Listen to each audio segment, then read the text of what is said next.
안녕하십니까? 저는 30대 후반에 접어들고 있는 여자입니다. 인사를 드리고 나니 어떤 말로 제 인생에 아주 잊지 못할 이야기를 시작해야 할지 고민이 됩니다. 두 번 다시는 일어나서도 안 되고 정말 충격적이고 무서웠던 그 이야기를 여러분들께 최대한 덤덤하게 풀어보려고 노력을 하겠습니다. 세상에 죄를 짓고 사는 사람은 두 다리를 뻗고 살면 안 된다는 걸 뼈저리게 느낀 사건이고 정말 치가 떨리는 이야기이니 끝까지 함께 저의 이야기를 들어주시기 바랍니다. 다소 충격적일 수 있으나 그때 제 심경을 같이 공감하면서 들어주신다면 제가 이 사연을 올리는 것에 보람을 느낄 것 같습니다. 정말 이런 채널이 있어서 너무나도 다행이라 생각드네요. 저와 같은 일을 겪으시는 분이 없기를 바라며 지금부터 제 이야기를 시작하겠습니다. 저는 약대를 졸업하고 약사로서 일을 하고 있었습니다. 아버지를 일찍 여의고 홀어머니 밑에서 악착같이 쉬지 않고 공부를 해서 얻어낸 결과이기도 했습니다. 어머니께서는 공장을 다니면서 저를 키우셨기에 저는 누구보다 성공을 목표로 몇 배로 노력을 해야만 했습니다. 그렇게 하지 않으면 저에게 성공의 길이 열리지 않았기 때문이었습니다. 학교에서 친구들 사이에서는 저를 독한 년이라고 불렸고 선생님들께서 제 별명을 듣고 친구들을 혼내자 백설공주라는 새 별명이 생겼습니다. 별명만 들었을 때는 만화 영화에 나오는 예쁜 이미지일지 몰라도 실상은 독사과를 먹고도 죽지 않을 만큼 독한 년이라고 백설공주라 불린 거였습니다. 제가 공부를 워낙 잘하고 전교 1등을 놓치지 않으니 성적이 상위권인 친구들이 저와 잘 지내보려고 들러붙었던 적도 있었습니다. 그 친구들도 시험이 끝나고 나면 놀고 싶은 날이 있지 않겠습니까?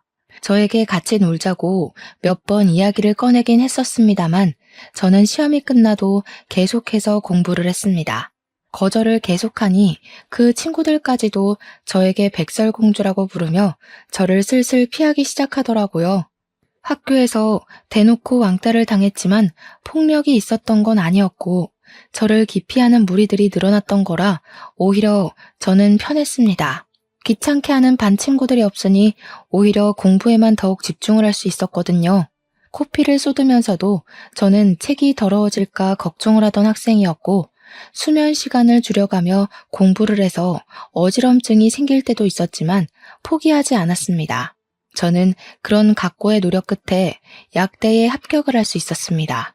다른 친구들은 저에게 왜 의대를 가지 않았냐고 묻기도 했지만 지방 소도시에서 아무리 날고 기어봤자 서울 친구들의 사교육을 이길 수가 없더라고요. 거기다가 전액 장학금을 받으면서 대학을 진학하려고 하다 보니 약대가 제 기준에 가장 고소득 직업이긴 했습니다.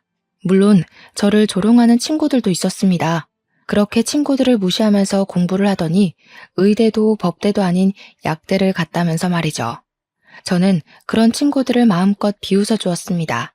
그러는 너는 약대도 가지 못하고 지방대나 전전긍긍하면서 등록금 버리는 거 아니냐고요. 저는 수능이 끝나고 서울에 올라와 자취방을 구했고 우리 어머니께서는 저희 뒷바라지를 위해 고향에 남으셨습니다.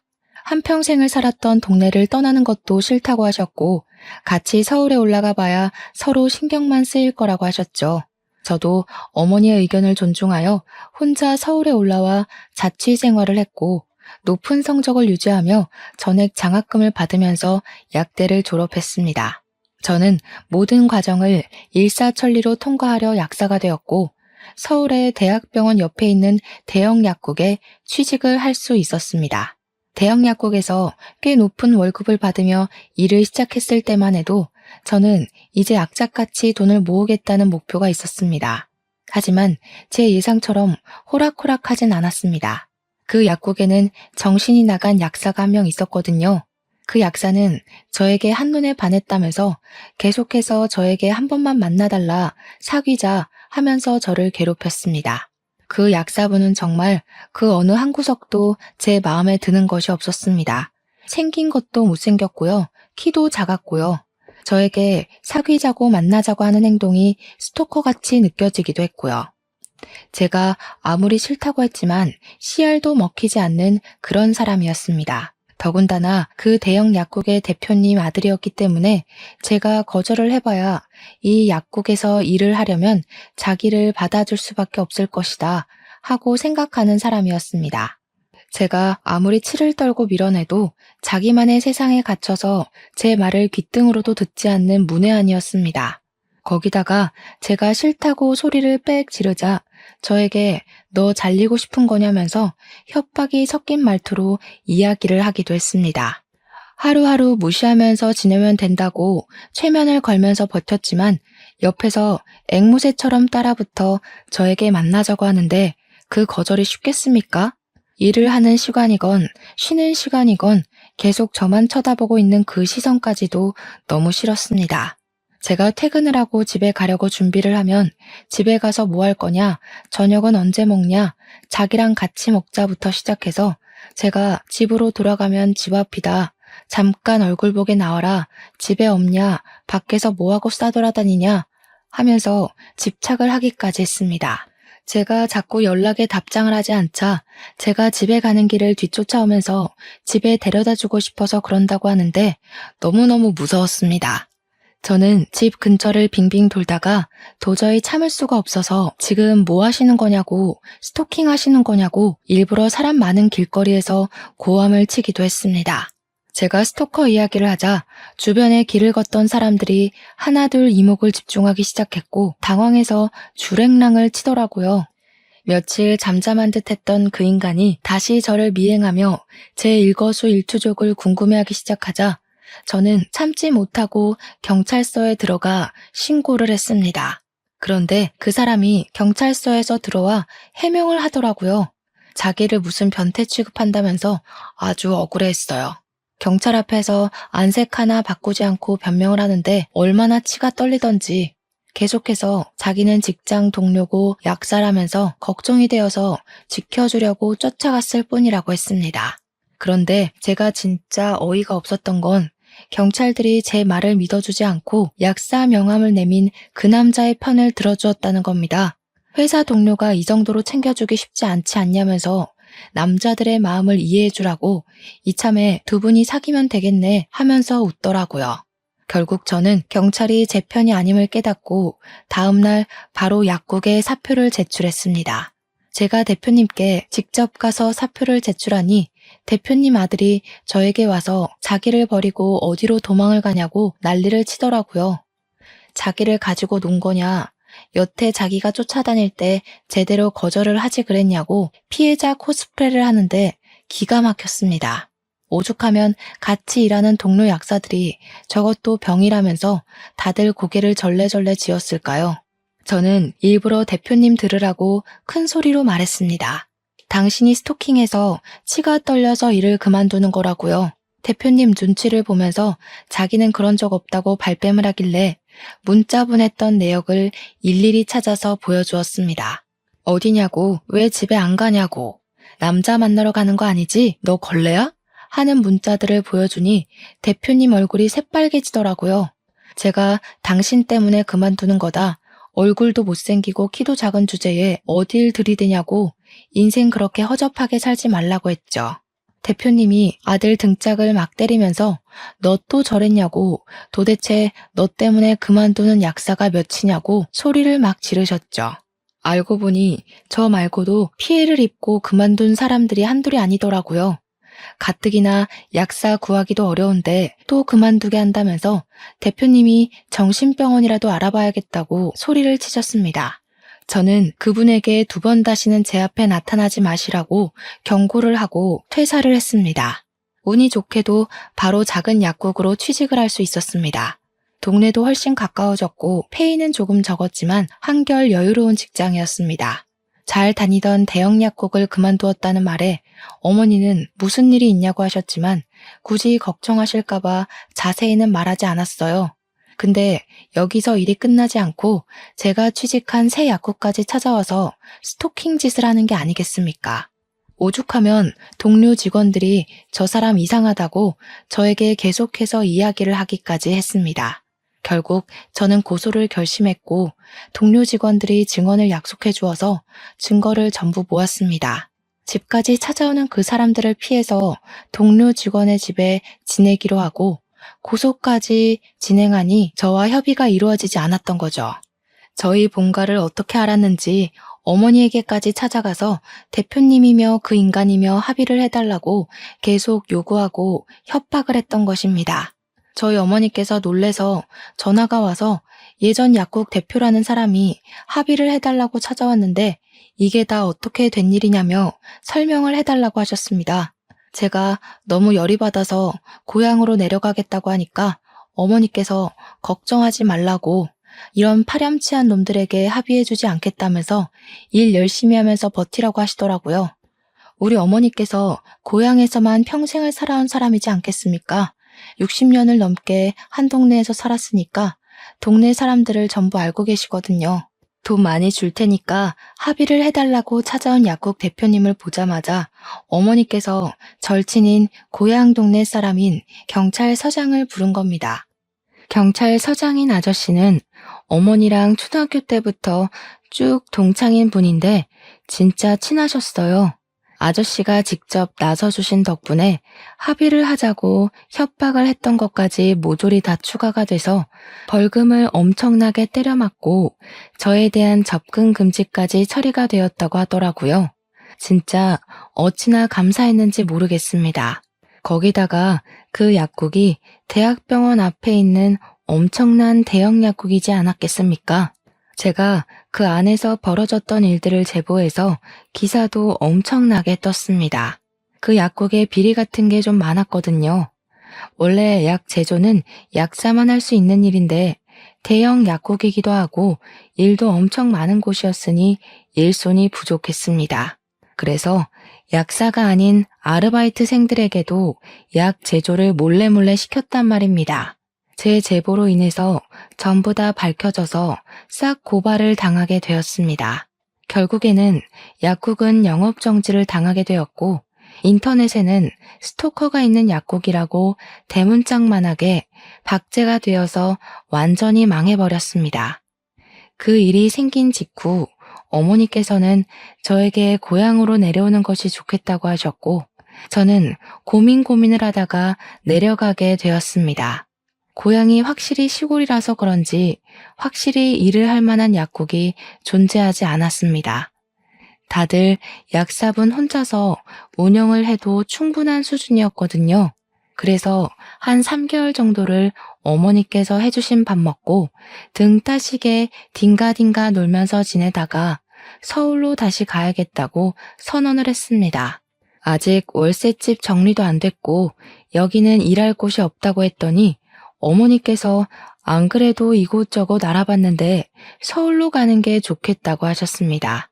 대신 무슨 일이 생기면 숨기지 말고 꼭 이야기를 해달라고 하셔서 약속까지 꼭꼭 걸고 서울에 오게 되었습니다. 다시 올라온 후부터 약국을 알아보다가 상당히 뜬금없는 곳에 있는 약국에서 구인 공고가 났고 그곳에서 일을 하게 되었습니다. 보통의 약국은 아파트 대단지 앞에 있거나 병원 근처에 질비하고 있는데 이곳은 공장 같은 회사 건물 앞에 떡하니 있었습니다. 주위에 병원이 있는 것도 아니었고요. 그래서 장사가 되나? 왜 새 약사를 뽑는 거지? 하면서 의문을 가지고 출근을 하게 되었습니다. 큰 공장 같은 곳 앞에 있었는데 이 약국이 장사가 잘 되고 사람을 왜 새로 뽑아야 하는지 알겠더라고요. 공장에서 날카로운 걸 많이 다루는지 붕대나 연고, 밴드, 소독약 같은 걸 사러 오는 사람이 엄청나게 많았던 겁니다. 수술을 하는 사람들도 꽤 있는지 소독을 해달라고 오는 사람도 있었고요. 장사가 꽤 되기도 하고 간간히 처방전을 들고 오는 사람들도 있어서 그럭저럭 일거리가 있었습니다. 신기하다 싶었죠 뭐. 월급이 적긴 했지만 그만큼 일이 밀리지도 않고 딱 좋았습니다. 그곳에서 적응을 하고 약국 일을 보다가 알게 된 손님이 한 분 있었는데 하루는 그 손님이 손을 심하게 다쳐서 방문을 했습니다. 병원을 가보시는 게 좋을 것 같다고 하니까 일단 붕대를 감아달라고 하셔서 붕대를 감아주었습니다. 손을 심하게 다쳐서 왔기에 기억에 남아 있었는데 며칠 뒤에 그분이 다시 오셨더라고요. 병원에 가서 몇 바늘을 꿰맨 것인지 소독을 좀 해달라고 부탁을 하시길래 제가 직접 소독까지 해드렸습니다. 저한테 언제부터 일을 하셨냐면서 처음 본 것 같다고 이런저런 이야기를 물어보시길래 온 지 얼마 안 됐다고 이야기를 했었습니다. 그렇게 가끔 와서 연고도 사가고 하면서 꽤 이야기를 자주 나누게 되었고 친해지게 되었는데 대뜸 저에게 고백을 하시더라고요. 자기랑 만나보고 싶은 생각은 없냐고 슬쩍 물어보시는데 저는 갑자기 스토커 짓을 하던 그 남자의 얼굴이 떠올랐습니다. 그래서 순간 아닌 것 같다고, 지금은 연애할 생각이 없다고, 죄송하지만 어려울 것 같다며 거절을 했습니다. 근데 제 나이가 벌써 33살이었거든요. 그러니까 저한테 혹시라도 연애를 하고 싶다거나 하면 자기를 우선적으로 생각해달라고 하시면서 웃더라고요.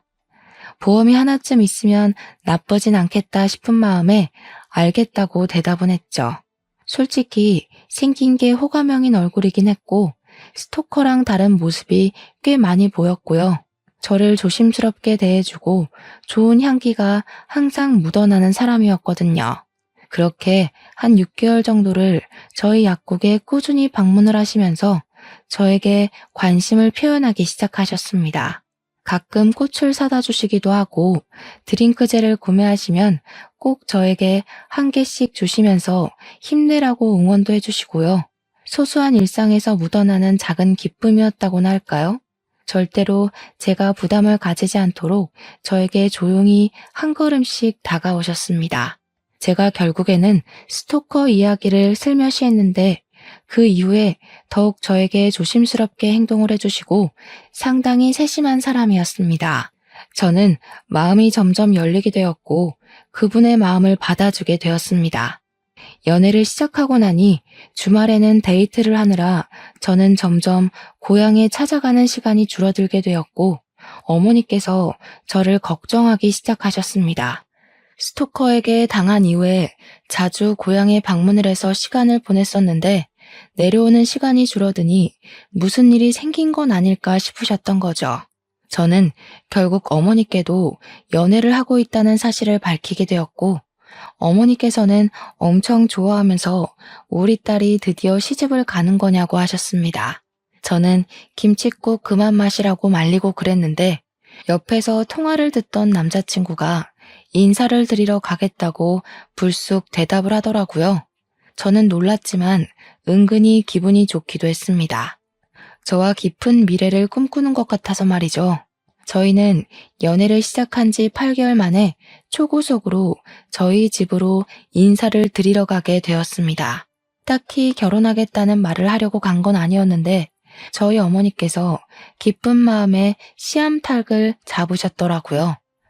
벌써 사위 대접을 하시고 남자친구도 넉살 좋게 장모님 하는데 그게 엄청나게 부담스럽게 다가오지 않았습니다. 보기에도 괜찮고 우리 어머니께서도 너무 좋아하셨고요. 거기다가 큰아들 생긴 기분이라고 저한테 꽉 잡으라고 하시더라고요. 그래, 이런 분위기라면 평생을 함께 살아도 부족함이 없겠다 하는 생각이 들었습니다. 저도 남자친구에게 용기를 내서 어머님, 아버님을 뵙고 싶다고 이야기를 하니까 남자친구가 겸연쩍게 이야기를 하더라고요. 자기는 부모님이 계시지 않다고요. 그래서 저희 어머니께 본인 부모님에게 해드리지 못한 효도까지 전부 쏟아붓고 싶다고 이야기를 했습니다.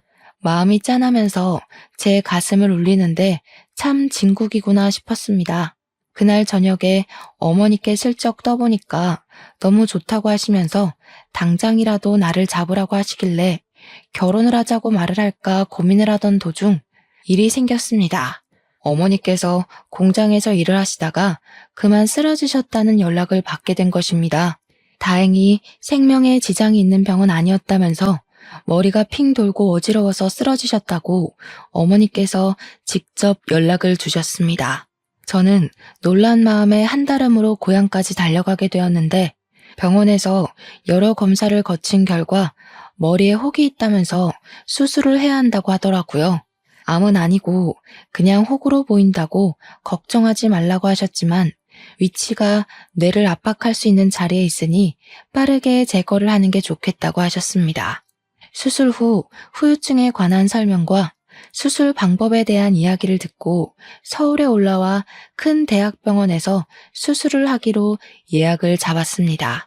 제가 지극정성으로 돌봐드려야겠다 결심을 했는데 우리 남자친구가 퇴근을 하고 나면 거리가 꽤 있음에도 병원으로 달려오더라고요. 나서서 우리 어머니의 수발을 들면서 주말에도 싫은 내색 하나 없이 병실을 지켜주었습니다. 어머니께서 너무너무 고맙다고 하는데 이 남자랑 하루라도 빨리 결혼해야겠다 하는 결심을 가지게 되었습니다. 거기다가 어머니께서 한번 쓰러지고 나니까 덜컥 무서운 마음이 들면서 빨리 결혼하는 게 효도하는 지름길이겠다 싶었던 거죠. 어차피 인사를 드릴 시댁도 없겠다. 어머니께 더 큰일이 생기기 전에 결혼해서 손주까지 안겨드려야겠다고 생각을 했습니다. 어머니께서 수술이 무사히 끝나고 저는 결혼에 대한 이야기를 꺼냈습니다. 다행히 암도 아니고 수술로 깔끔하게 혹만 제거하면 된다고 했는데 수술도 참 잘 됐습니다. 단지 뇌를 살짝 압박하고 있었던 탓에 신경을 살짝 건드리게 되면서 어머니께서는 후각을 느끼지 못하게 되긴 했지만요. 어머니께서는 죽다 살아난 기분인데 후각이 뭐가 문제냐고 신경 쓰지 말라고 하셨습니다. 의사 선생님께서도 후각은 나중에라도 돌아올 수 있는 거니까 괜찮을 거라고 하셨습니다. 어머니께서는 다시 고향으로 내려가시게 되었고 저희는 결혼 준비를 시작하게 되었습니다. 정말 간단하게 최소한의 형식만 지키자는 마음으로 남들 하는 만큼만 준비를 한다고 서둘러서 했음에도 불구하고 4개월이라는 시간이 걸렸습니다. 어머니께 정말 예쁘고 고급스러운 한복 한 벌 딱 해드리고 결혼식을 올렸고 저희는 사정상 신혼여행은 생략하였습니다. 신혼집을 구하느라 돈이 많이 들어가기도 했고요. 어머니께서 수술하신 지 얼마 되지 않았으니 불안한 마음에 신혼여행은 나중에 가도 된다고 미루게 되었습니다. 그렇게 알콩달콩한 신혼이 시작되고 꽃길만 평생 걸을 줄 알았던 제 결혼 생활은 처음과 달리 시간이 지나면서 점점 틀어지기 시작했습니다. 저와 남편 사이에서 아이가 생기지 않았던 것이 제일 문제였습니다. 피임을 딱히 하는 것도 아니었는데 저희에게 축복의 소식이 찾아오지 않았습니다. 처음에는 별 대수롭지 않게 생각하며 천천히 가져도 충분하다 했는데 결혼하고 3년이라는 시간이 흘렀음에도 아이가 생기지 않자 슬슬 불안해지기 시작했습니다. 어머니께서도 은근히 손주를 바라는 눈치였으니까요. 물론 딸이 스트레스 받을까봐 관심 없는 척 하셨지만 딸인 제가 그걸 모르겠습니까? 제 나이가 36이 되자 지금 가져도 노산이라는 생각이 들면서 점점 조바심이 나기 시작했습니다. 남편 역시 저에게 우리 둘 사이에 문제가 있는 것도 아닌데 왜 아이가 생기지 않는 거냐며 슬슬 지쳐가고 있었습니다. 저는 가뜩이나 조바심이 나는데 남편까지 지치니 그 꼴이 보기가 싫어서 투닥투닥하게 되었고 부부 사이가 점점 소원해지기 시작했습니다. 그렇게 결혼 4년 차에 접어들었을 때 남편의 돈 씀씀이가 이상하게 커진 걸 느끼게 되었습니다. 갑자기 뿌리지도 않던 명품 향수를 사서 뿌리고 다니지를 않나, 명품 가방을 떡하니 사와서는 잘 어울리냐고 자랑을 하질 않나, 생전 염색도 잘 안 하고 해도 집에서 저에게 염색약 사서 해달라고 했던 사람이 미용실에 찾아가 파마도 하고 염색도 하고 나타나고요. 점점 수상한 기운이 느껴져서 바람을 피우나 하는 생각이 들었고 저는 남편을 추궁하기 시작했습니다. 남편은 그런 저에게 더욱더 질려하며 휴대폰을 보여주고 자신의 결백을 주장했죠. 그런데 정말 아무런 흔적도 없더라고요. 제가 아무것도 발견하지 못하자 오히려 큰 소리를 치면서 지금 자기를 의심하는 거냐면서 기분 나쁘다고 하더라고요. 저는 오히려 화를 내는 남편의 모습이 기분이 찝찝해지고 그 기분을 숨기지 않았습니다. 저희 부부의 사이는 걷잡을 수 없이 나빠지게 되었습니다.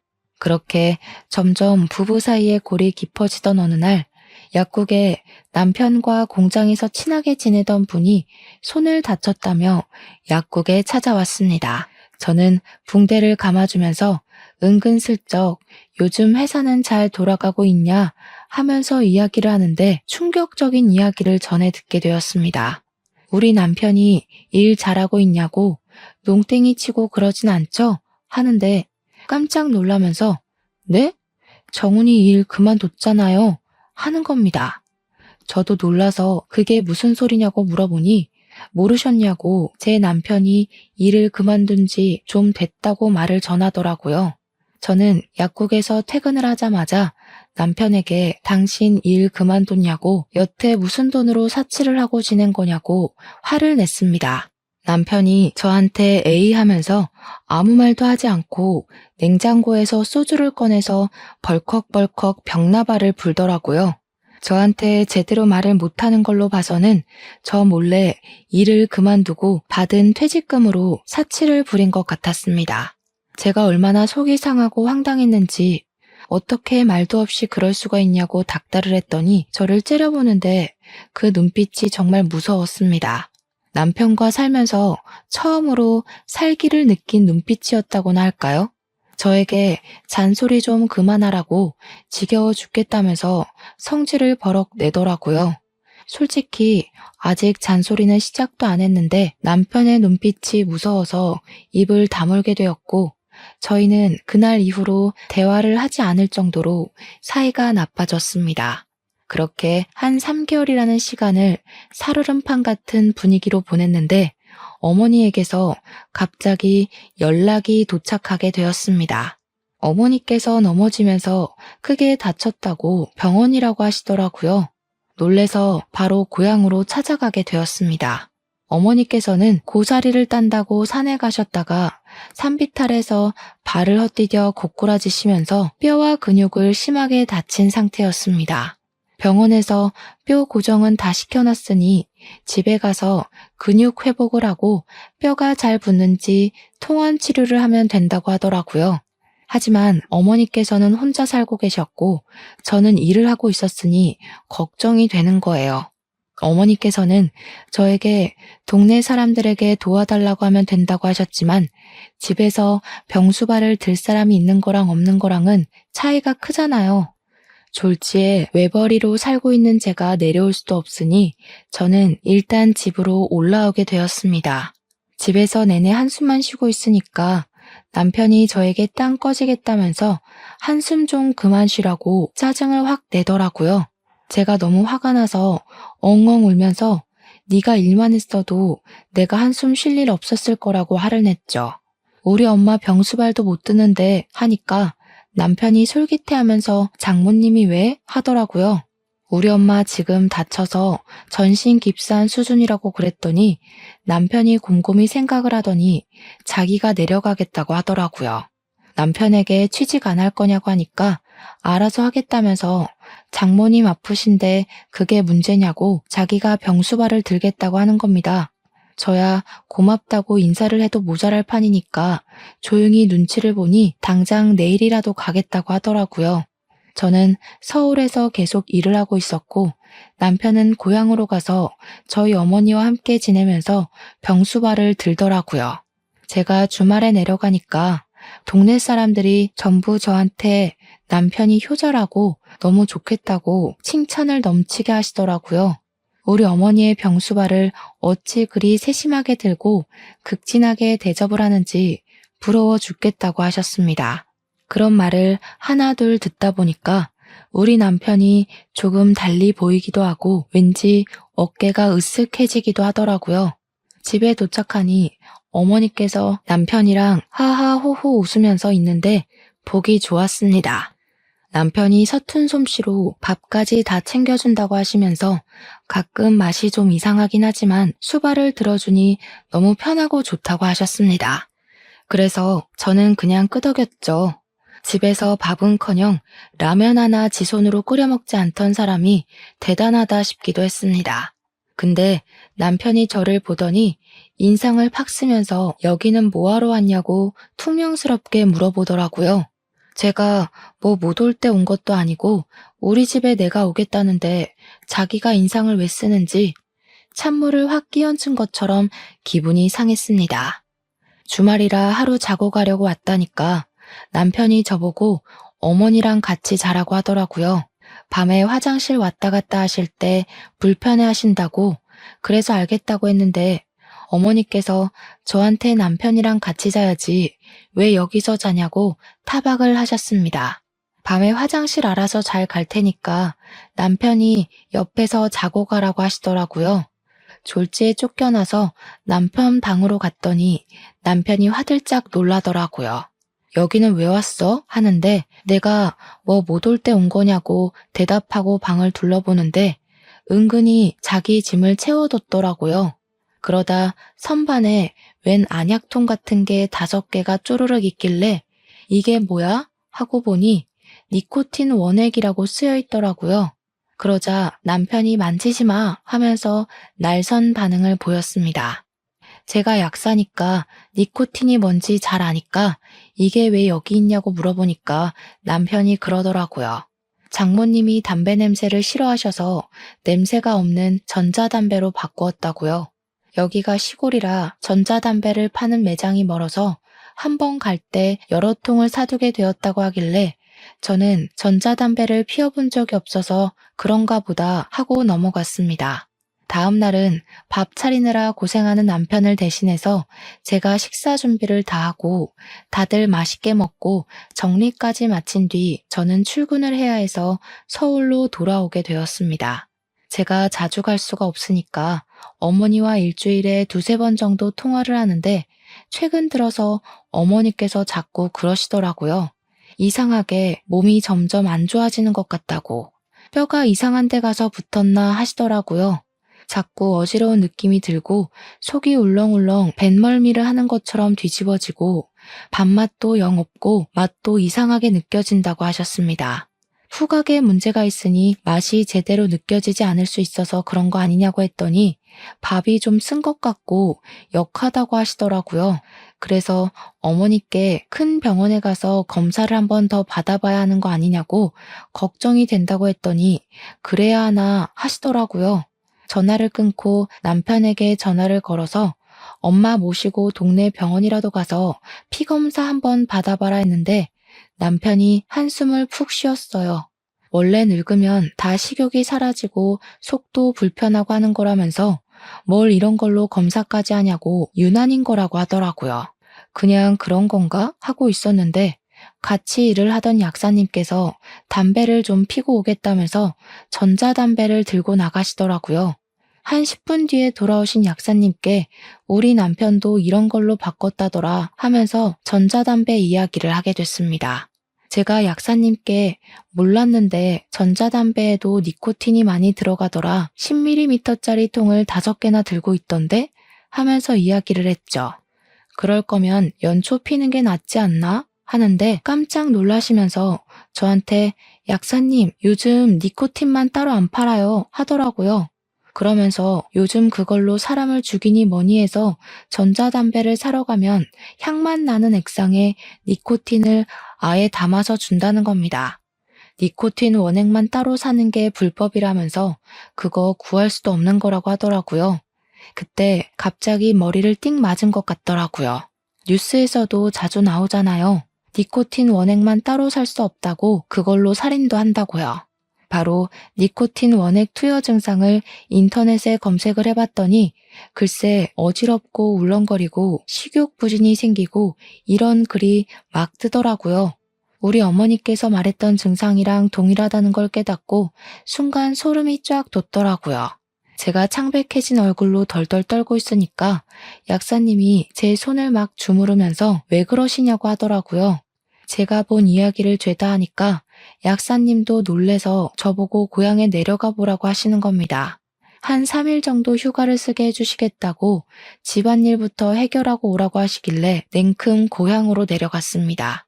가기 전에 일부러 니코틴 해독에 좋다는 복숭아를 잔뜩 사서 내려갔더니 남편이 고향집에 도착한 제 얼굴을 보고 인상을 팍 쓰더라고요.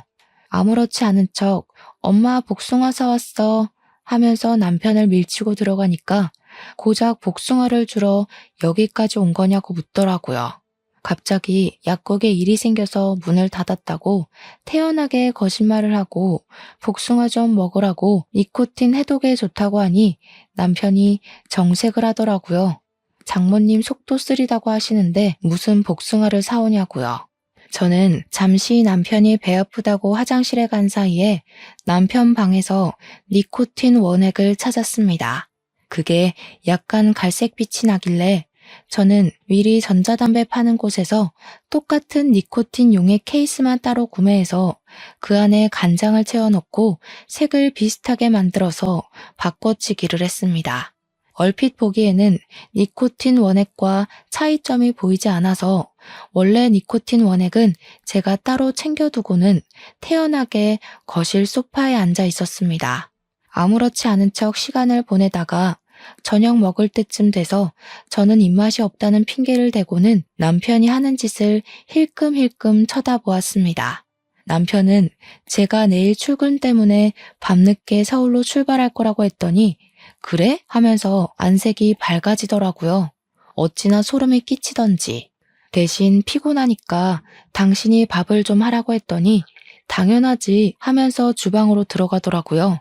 남편이 밥 차리는 동안 저는 관심 없는 척 TV를 보는 척 하면서 연기를 하다가 슬쩍 주방을 보니까 제가 바꿔치기 한 니코틴 용액을 슬며시 열더라고요. 저는 이때다 싶어서 몰래 휴대폰 동영상으로 찍기 시작했습니다. 제가 간장을 넣었으니 밥에 색이 살짝 묻어났나 보더라고요. 그러니 태연하게 밥을 숟가락으로 휘휘 섞는데 진짜 손이 떨려 죽을 뻔했습니다. 그런 장면이 모조리 다 보일 수 있게 일부러 확대까지 해서 찍고 있었습니다. 남편이 밥도 다 차렸는데 언제 집에 갈 거냐고 묻길래 엄마가 밥 먹는 것만 보고 가겠다고 하니까 인상을 또 팍팍 쓰면서 빨리 가라고 하더라고요. 제가 왜? 하고 물으니까 당황해하면서 밤이 늦으면 운전도 위험하고 하면서 변명을 했습니다. 그러고는 식사를 시작했는데 어머니께서 밥을 한 숟가락 떠 드시더니 오늘은 이상하게 밥이 짜네 하시더라고요. 저는 이때다 싶어서 입을 열었습니다. 엄마, 그 밥에 간장이 들어가서 그래. 그래서 짠 거야. 제 말에 남편도 어머니도 저를 쳐다보더라고요. 혹시 요즘에 경찰에 신고할 때 문자 메시지로 신고 접수가 가능한 거 다들 알고 계시나요? 제가 미리 경찰에 신고를 해두어서 경찰이 출동을 한 상태였거든요. 때마침 근처에서 사이렌이 울리길래 현관문을 열어주었습니다. 경찰이 범죄 신고를 받고 왔다고 집에 들이닥치는데 제가 남편을 가리켰습니다. 저희 남편이 우리 엄마 밥에 니코틴을 섞고 있었습니다. 제 말에 남편이 화들짝 놀라면서 무슨 소리를 하는 거냐고 억울하다고 정신병자냐고 소리를 치더라고요. 그래서 저는 출동한 경찰에게 제가 찍어두었던 영상을 보여주고 빼돌렸던 니코틴 원액을 경찰에게 넘겼습니다. 그걸 소지하고 있는 것만으로도 충분히 불법이라고 하더라고요.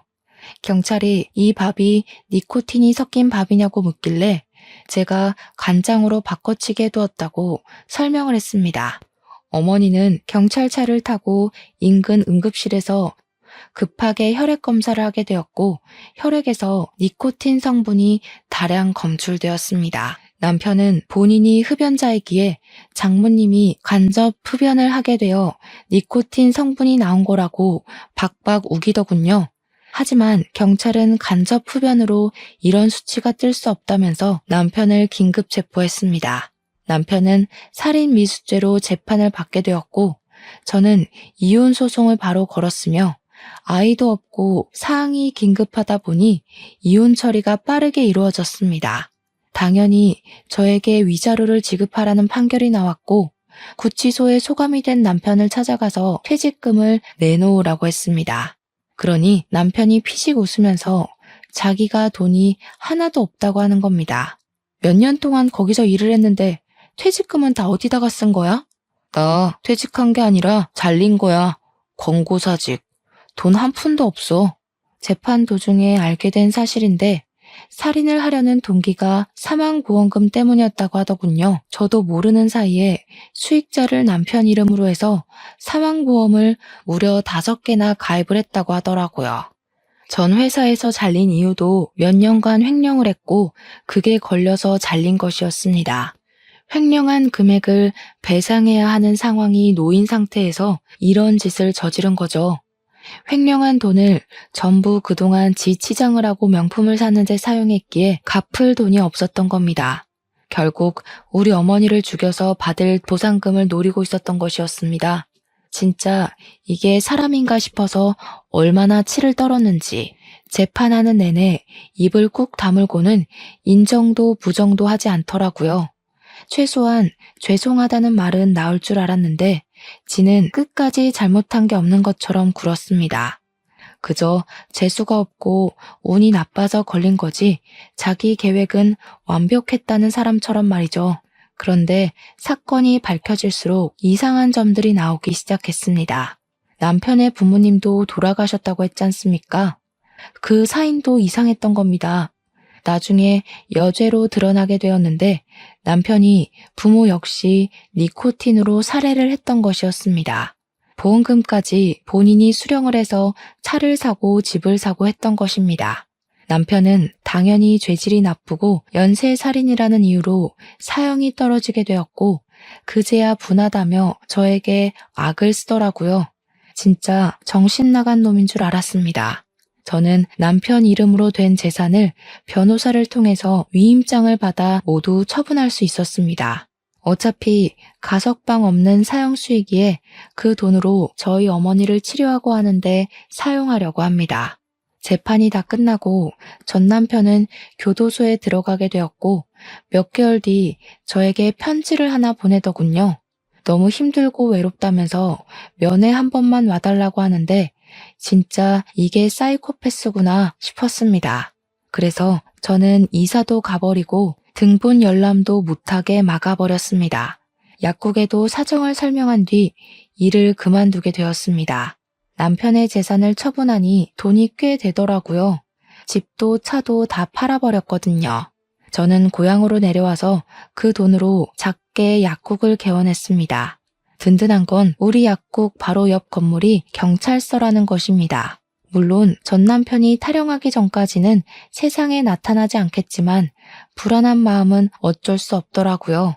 어머니와 함께 고향에서 다시 오순도순 잘 살아보려고 합니다. 어머니의 회복이 끝날 때까지 저는 치료에만 집중하겠습니다. 제 이야기를 들어주셔서 정말 감사합니다.